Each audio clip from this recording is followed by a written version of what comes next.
同款是交通的消息，为了提升行人的安全，花莲县府伫市区按路口行人专用时尚。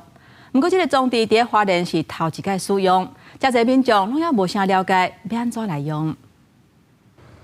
这是花莲市中立市情的上志桥路口，县政府伫这个所在拄啊设行人专用的青红灯，来做市开关下一轮会当通过时阵，路口青红灯就会开放15秒，让行人行过。花莲龙后边原来有设，附近民众拢感觉真方便。我想会更方便吧，因为它一按下去，车子就全部解了。它有那个按钮的话，按了它会几秒钟之内就反过来了。 那我们就有时间可以通过，安全上比较有保障。不过，有民众不要用部分驾驶人烦恼以后路口会较塞。县政府是讲目前大部分的民众也无清楚使用的方式，才会误会，而且只是试办未来会看效果，优先考虑辖区附近的路口来设。如果有人按下行人号志时项的时候，我们会等到这个时项都运作完之后，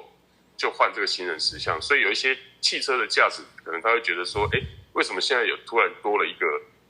行人可以走的时项，变成他自己还持续在等红灯？但是通常我们会设定这个描述那大概会看这个路口的情况。另外，民众嘛不满花莲青红灯伤济，对这代志县政府是讲，无交通号志的路口设青红灯了后，确实发现车辆难免行难免停，造成塞车，会搁研究青红灯的数量甲使用方式。记者综合报道。